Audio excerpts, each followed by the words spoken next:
Berarti hari ini sebelum kita mulai kegiatan, ada baiknya kita berdoa dulu ya supaya kegiatan kita berjalan dengan lancar dan baik. Ya, siapa yang mau bantu ibu pimpin doa? Saya ibu. Oke, silakan.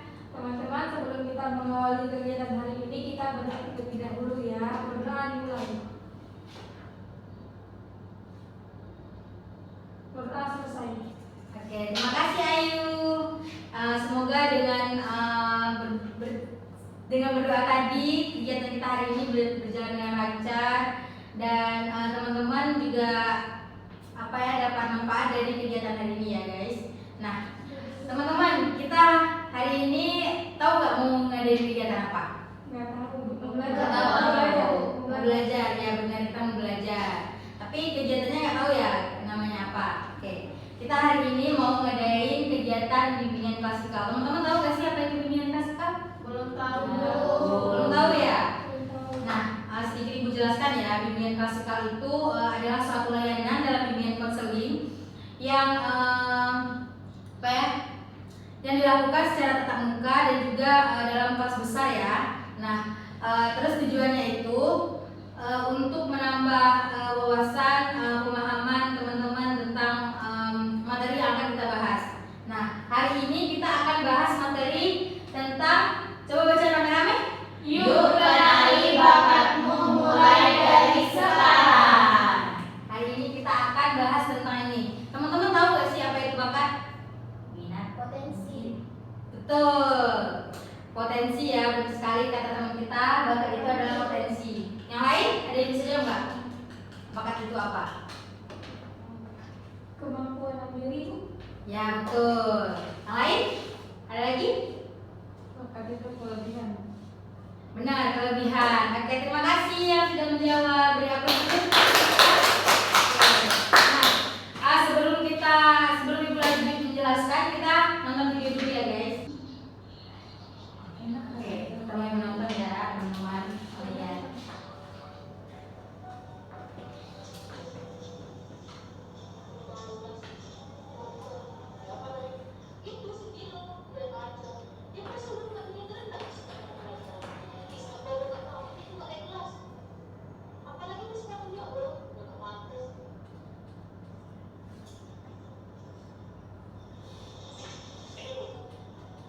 Hasil nilai ulangan film, dia kembali mendapatkan nilai terendah.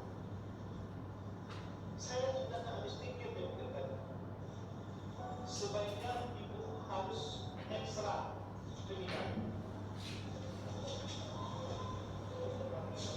Dia tidak seperti yang kamu bayangkan. Saya akan membuktikan kalau dia adalah siswa berprestasi.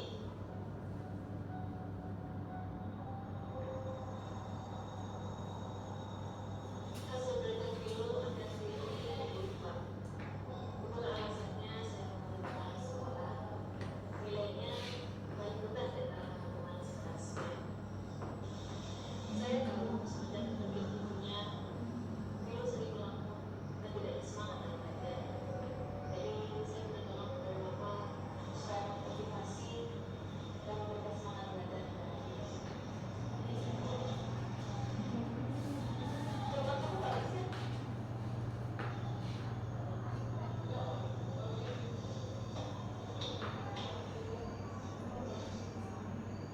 Banyak teman-teman membicarakan orang lain. Tapi padahal mereka sendiri itu tidak tahu apa yang kami bicarakan mereka itu benar atau bahkan salah.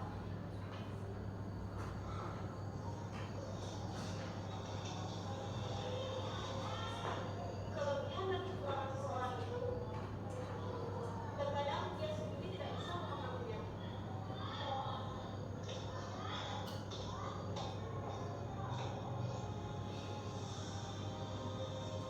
Bakat itu lebih baik diperkenalkan kepada semua orang. Kalau kamu mahasiswa prestasi, semoga bermanfaatnya.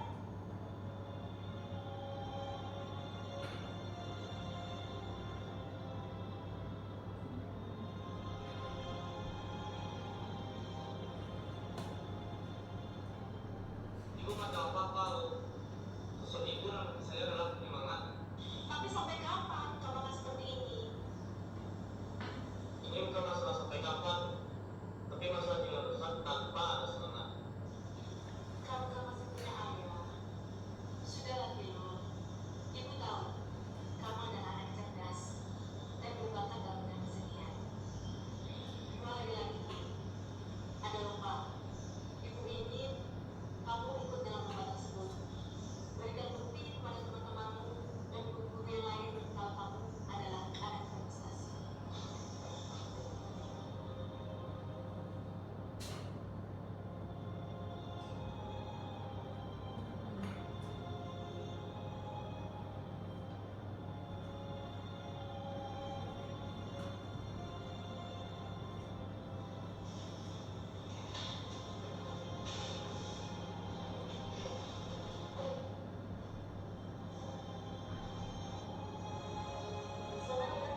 Oke.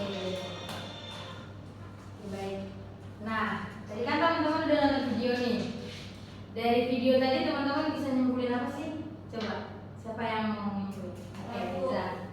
Dari video yang udah kita tonton tadi, ada yang namanya Vilo itu semenjak nggak ada lagi ibunya, dia udah motivasi belajarnya sepertinya sudah rendah, bila dari nilainya yang sangat menurun 30 tadi. Terus karena dia disemangatin, dimotivasi sama gurunya, sama temennya, dibantu juga sama ayahnya, dia ngembangin bakatnya yaitu menggambar. Iya. Jadi akhirnya dia mendapatkan juara 1 apa tadi yang menggambarnya dari khas, karena disemangatin dan dimotivasi sama lingkungan sekitarnya. Ya, beri apa sih untuk teman-teman Riza? Ya, makasih Riza. Benar ya kata Riza tadi. Nah, berarti mana dia?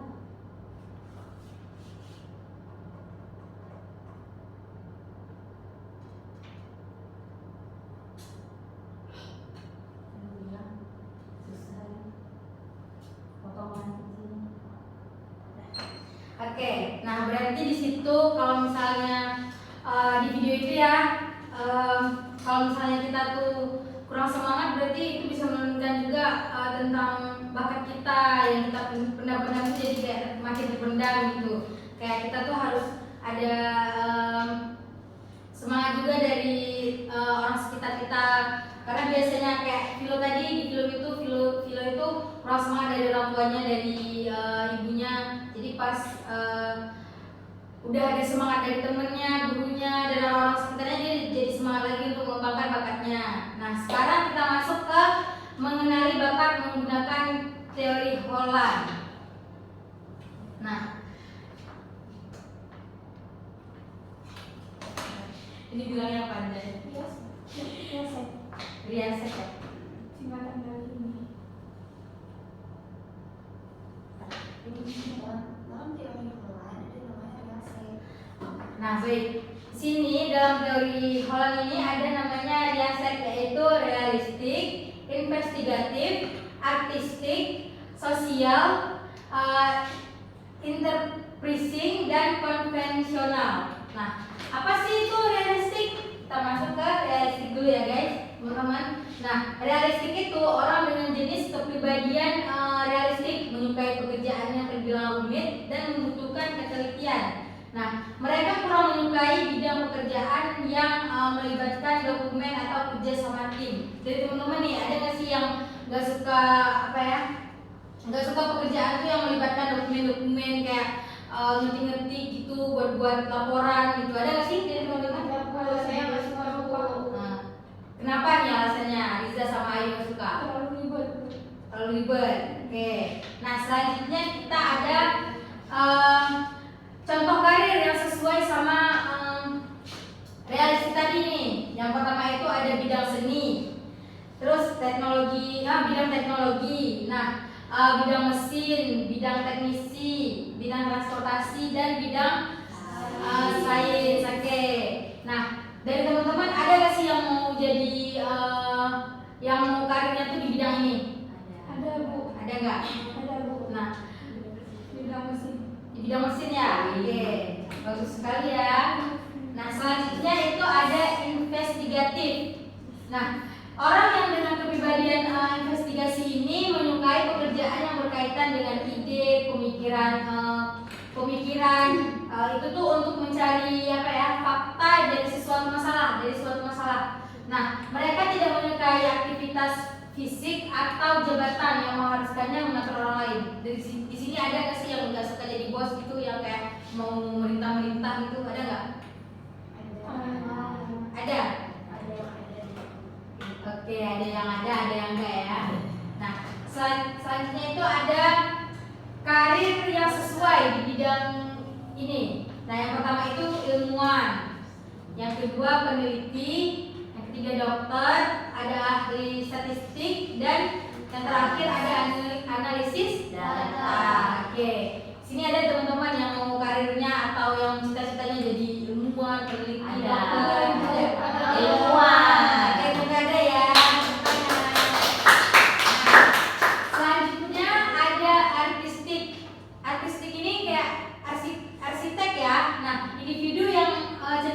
kreatif, ekspresif, dan imajinatif tuh lebih cocok di artistik ini. Karena apa?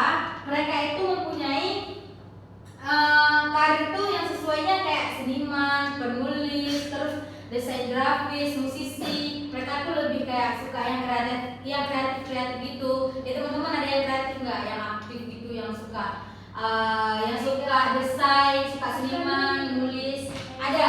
Oke. Biasanya apa ada? Aku suka nulis. Suka nulis ya. Berarti suka kayak mencipta-ciptain gitu, suka nulis. Oke. Suka nulis puisi juga. Oke. Nah, selanjutnya ada sosial. Nah, individu yang cenderung suka berinteraksi dengan orang lain, membantu dan mengajar, mereka memiliki keterampilan komunikasi yang baik dan sering bekerja di bidang pelayanan. Itu tuh kayak contohnya bisa jadi guru, bisa jadi konselor, terus bisa jadi perawat, kerja sosial. Nah, dari teman-teman ada nggak yang mau jadi guru, jadi konselor? Ada. Oke, semuanya mau jadi ini ya, guru, mau jadi konselor. Oke, banyak ya. Nah, selanjutnya yang terakhir ada interpreting. Oke, nah di sini individu yang cocok di sini tuh yang cenderung ambisius, energik, terus dan suka memimpin. Nah, mereka tuh tertarik pada kegiatan yang melibatkan persuasi, penjualan, dan manajemen. Itu kayak misalnya kalau kita jadi bos gitu. Nah, karir yang sesuai sama bidang ini tuh adalah pengusaha, politisi, manajer, agen penjualan. Kayak misalnya kita jualan, kita yang bosnya gitu, terus kita tinggal minta-mintain aja kan. Nah, di sini ada nggak yang mau kayak gitu? Ada aku Politisi. Oke, apa alasannya? Ayo. Suka aja sih, Bu. Oke, suka aja ya. Nah, selanjutnya ada konvensional. Nah, individu yang cenderung teratur, efisien, dan teliti. Nah, mereka itu suka bekerja dengan data, terus detail dan sistem yang terstruktur. Adapun bidang karir yang sesuai sama konvensional ini ada akuntansi, sekretaris, pustakawan, petugas administrasi, dan analisis keuangan. Nah, dari teman-teman ada nggak yang misalnya mau jadi pustakawan nih? Ada nggak? Enggak Ada. Kenapa teman-teman nggak suka pustakawan? Karena ngerasa nggak cocok aja. Oh, ngerasa nggak cocok. Saya di konselor, Bu. Maksudnya saya suka yang apa tadi? Sosial. Oh, yang suka sosial tadi. Oke, berarti emang suka kenal sama orang baru, suka bersosialisasi ya. Oke, terima kasih Riza. Nah, selanjutnya ibu bagi kelompok ya untuk kita ngerjain lembar kerja siswa. Oke? Ini ada 3 kelompok ya. Nah, ini satu kelompok 2 sama kelompok 3. Ibu beri waktu 3 menit ya teman-teman. Ya, Ibu.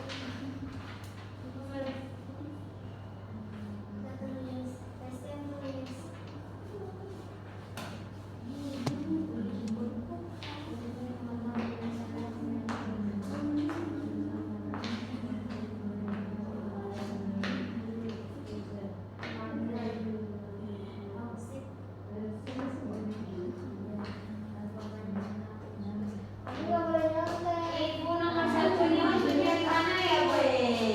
Ibu kelompok 2 nyontek. Nggak boleh ya, boleh nyontek ya. boleh fitnah.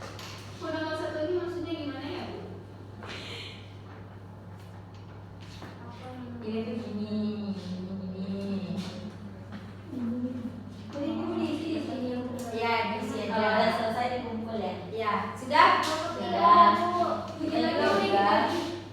Nah, di sini sudah gitu.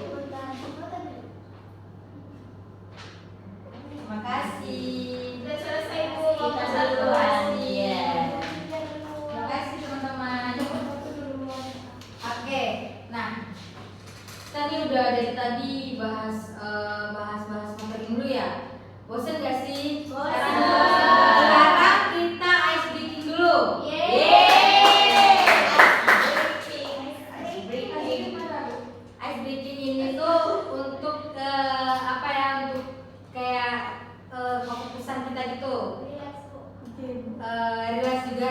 ya. Nah, fokus ya. Kita itu ada nama permainannya itu tepuk pagi sore malam. Kalau ibu bilang pagi itu tepuknya sekali, kalau siang 2 kali, kalau sore diem, kalau malam itu 3 kali.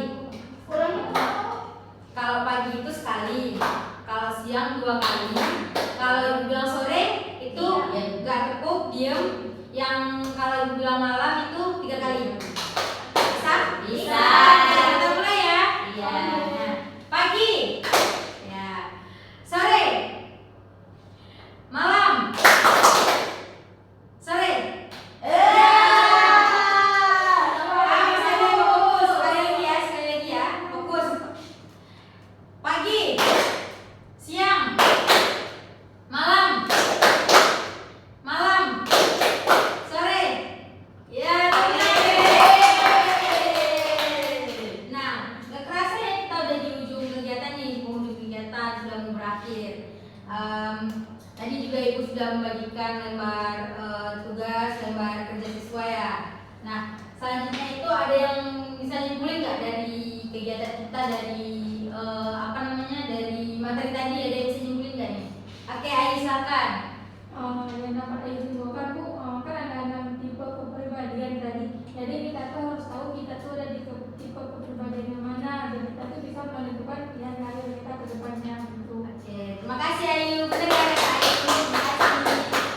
Nah, sini Ibu juga menyimpulkan sedikit. Nah, teori Holland ini membantu individu memahami diri mereka sendiri serta lingkungan yang paling cocok untuk mereka. Dengan menggunakan penilaian riaset tadi, individu dapat menemukan bidang karir yang sesuai sama diri mereka sendiri. Nah, yang diharapkan bidang karir yang sesuai dengan kepribadian dan preferensi kerja mereka, yang diharapkan dapat meningkatkan kepuasan dan keberhasilan dalam karir. Nah, ini juga berkaitan dengan bakat tadi ya. Nah, lewat teori Holland ini kalian teman-teman tuh bisa tahu bakat teman-teman tuh lebih kemana gitu, lebih ke arah mana. Nah, oke, terima kasih teman-teman. Selanjutnya Ibu mau minta kesan dan pesan dari teman-teman nih. Siapa yang mau? Coba tunjuk tangan. Kesan dan pesan selama mengikuti kegiatan hari ini. Coba siapa? Yang di belakang dulu Bu. Iya Bu. Ada Bu. Istrinya mau Oke, Isti. Baik, Isti. Apa nih kesan dan pesannya selama mengikuti kegiatan tadi? Pesan saya selama belajar di sini bersama guru dan teman-teman, saya merasa senang dan setelah melihat video dan pemaparan yang tadi, saya jadi bisa menyimpulkan bahwa tugas seseorang itu bukan hanya tergantung pada satu bidang, tapi bisa dari banyak hal, dan kita tidak bisa menjudge bahwa seseorang ini punya kecerdasan ini berarti dia jadi lebih buruk dari orang lain. Tapi setiap anak itu pada saat dia lahir, dia sudah mempunyai kelebihan yang diberikan oleh Tuhan, dan kita sebagai individu tersebut harus mengembangkannya sesuai dengan apa yang Tuhan berikan kepada kita. Ya, baik, terima kasih Isti. Ada lagi nggak nih yang mau beri pesan kesannya? Satu orang lagi, siapa? Saya Bu. Oke, Riza silakan.